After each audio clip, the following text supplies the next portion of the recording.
looking at something that how I use stencils to incorporate, the thought. And this piece is sort of that mantra. I was taught by my mother that just be married, get married, everything will be fine. It's a very old school kind of thinking, and that's in the foundation of some of this imagery. Part of my interest in stencils is the layering and the flatness and that crisp edge, especially when they're machine cut. So sometimes they go away, and they help me have the foundation of texture and, like almost like ethereal thoughts.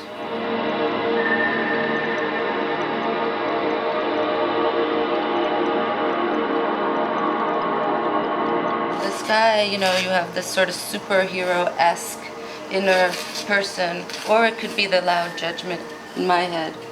And this is this moment of all the voices.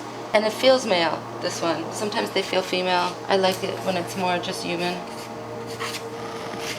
Because what we feel, It doesn't matter what our gender is.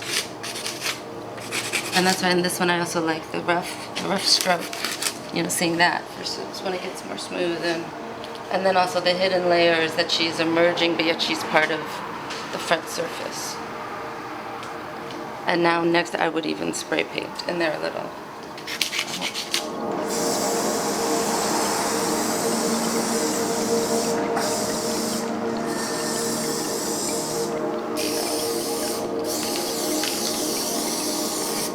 This one, the eyes, the crazy eyes. My mother would die if she knew I was thinking about her first, and considering doing, besides my own self-portrait, what would it be if it was someone, and I think now it's just in a stopping place. Not sure if it's done or not, but it needs to rest, like food, rest.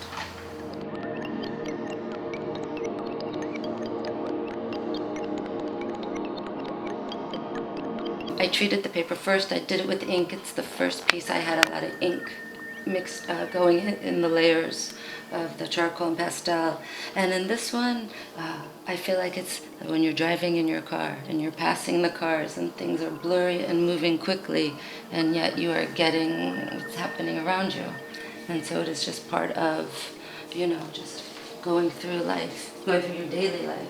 Even the ink, some of the natural things that happen, to choose to leave them and have this thick work. And then I'm going to go down and show you this light textural that still carries you roots, all of the action that's emerging from the paper.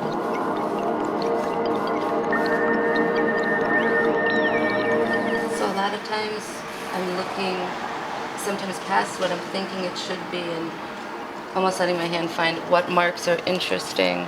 And sometimes when I look from far away, if I see the same things over and over and over, that's what I come back and draw.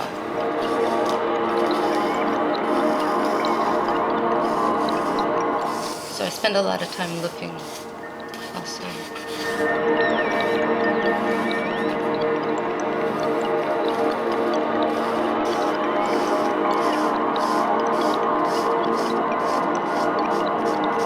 Rhythm of the pencil, of the charcoal, I mean. One of my favorite sounds.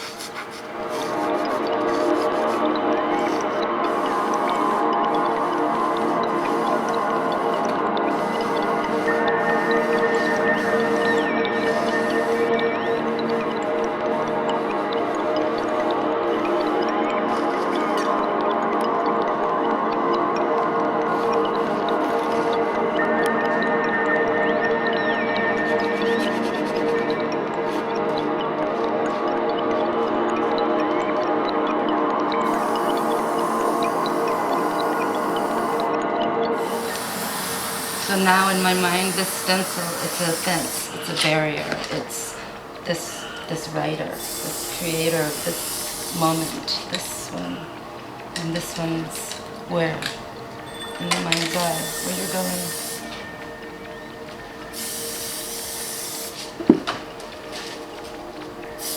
And the barrier, it's almost also like, in this case, it's the writer's story, like, run bitch. There was a runner there for a while, but she changed. Things change a lot in my work as I go. I always feel like it's for the strength of it to get stronger and stronger.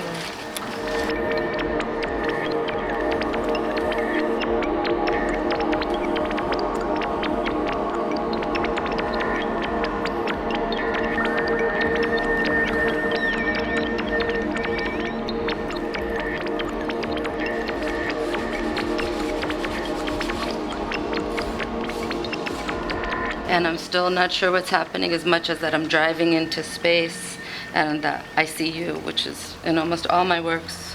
There's that little underling of I see you. And well, we'll see where we go.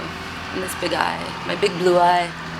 So what happens with the black is you get too much black after a while. This is a gray 7. And you just need to, you know, it's like glazing and painting. You just need to knock it back a drop so you can keep working. Let it dry a few minutes.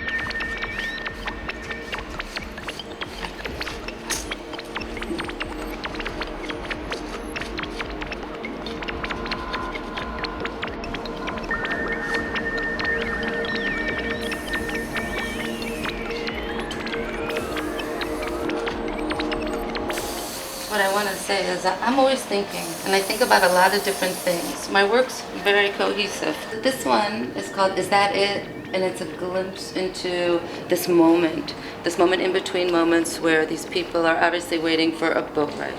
There's the only way to get out, and it's just that in-between space of disappointment and others waiting. This one is a newer technique. I'm using more color in the figures and in the background, and this one is like really, that's the moment in between when this person and this person and this ghost are acting. So if you notice, this woman, it's not a woman, and it's all the attitude of age and just contemplation as things change.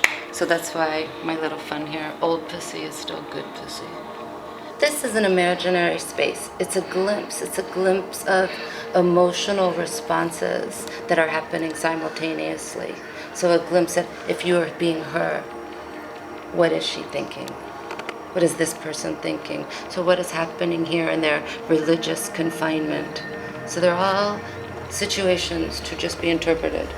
This piece is dealing with love and the passion of love and flames and how we see ourselves in a relationship. So each little venue, each little vignette, it has a person or people doing things and either observing, participating. So this is my black files. Are we on? Yeah. Where I have everything I love. This is called In My Eye. As you can see, this is very much a response to 21st century life in Los Angeles. We do a lot of driving. And this is reflected here, and all the things you see, from peering in someone's windows to a pregnant person walking by. This is about driving. Even, yes, and the monsters. There are always monsters. Content. See, they're fun. They have a lot of movement. I'm very interested in gesture. And so again, what's fun is having things happen in the dark. And this contemplation has a lot of action. A repeating theme in my work is this isolation, this hanging by something. I think it's a very human place to feel why all, like this wrecking ball could be happening. And so this is that inner sense. This one is called As Time Goes By. It's sort of an ode to everybody aging. And there she is, our little high priestess who shows up in many works, the little goddess of just time and love. Love is such a motivator. And this is more of a character study. So you could just see in the light, even in the light, people are emotional. A journey, a glimpse of this in-between moment. Did the car run out of gas? Are they sitting there? Whose voices in their head do they hear on their journey? Don't you love the sound?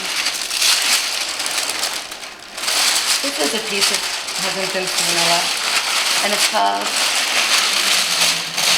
it's one of the first ones I did on canvas.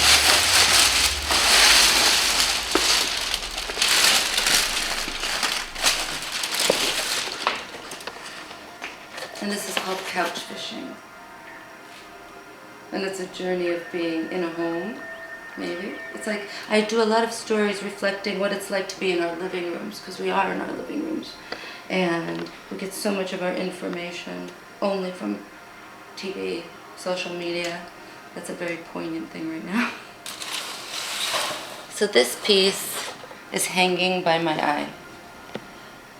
And again, there's this person, the us who's just, maybe we feel a little lost. And these are those who are judging or are observing us. This in-between moment, in between we know what to do, this glimpse of this almost depressed feeling, but yet not. This is one of the darker ones, which I love. I love this, like, oh, the aliens are getting me. And I know that sounds funny, but I don't want to overinterpret these for my viewer, even though I know it's important. But here we have a glimpse at an earlier 20th century life, maybe, or even 19th century. The Americana, the guy with his axe and the tent, and the all-knowing eye. We're getting whisked. And again, there's always some heart. There's always hearts, and it's not to be trivial. It's just that love is. It's the right symbol, and love is, whether we love our dog, our family, ourselves, something motivates us. Or we just don't want to be alone, or we just can't deal with others. How we feel about ourselves. So some of them, like this one, have much more texture than the other. These all take a lot of layers. It takes a lot of work to make them look like they just appeared out of nowhere. And this guy, Mr. Similarly Affected, this is his look at the world. His look at this is his oyster. He owns it. So this is my self-portrait. I don't think it looks exactly like me, but it's an internal with a little voice on one shoulder and a little voice on the other shoulder. And this is a glimpse of me glimpsing at getting out of my way. And, and into where I want to go. So my hair is on end. I'm looking, I'm listening. And just want to participate also.